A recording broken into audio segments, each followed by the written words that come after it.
Hello everyone, good morning. সকাল সকাল ready হয়ে বেরিয়ে পড়েছি।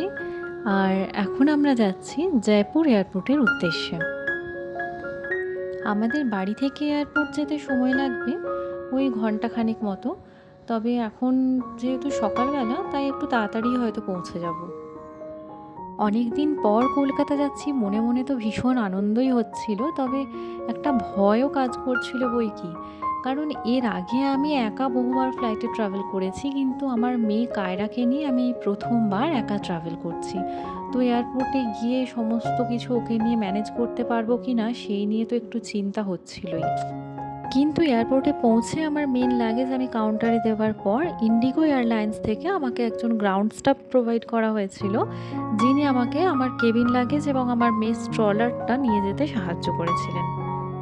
এবং আমার সঙ্গে ছোট বাচ্চা থাকার কারণে সমস্ত জায়গাতেই কিন্তু আমার প্রায়োরিটি চেক ইন হয়ে গিয়েছিল।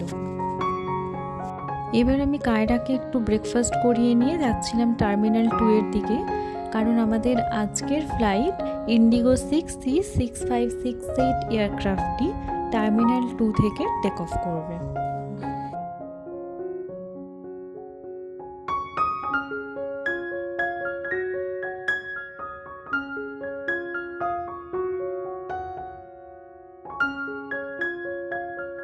এই যে আমরা দুজনে আমাদের সিটে বসে পড়েছি, আর কায়রা কিন্তু ওর ফার্স্ট টাইম ফ্লাইটের জার্নিটা ভীষণ সুন্দরভাবে উপভোগ করছে।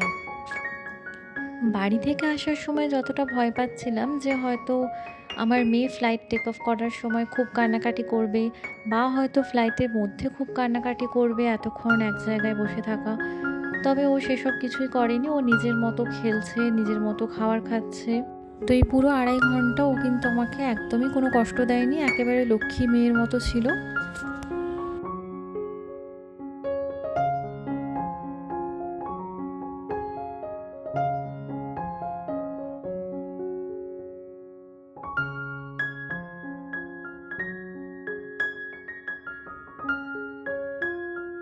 অবশেষে আমরা 1519 কিলোমিটার দূরত্ব অতিক্রম করে দ্য সিটি অফ জয় কলকাতায় অবতরণ করছি।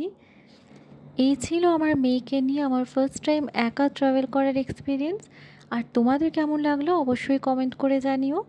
আর যদি ভালো লেগে থাকে তাহলে একটা লাইক করে শেয়ার করে দিও, সাবস্ক্রাইব করতে ভুলো না কিন্তু। টাটা।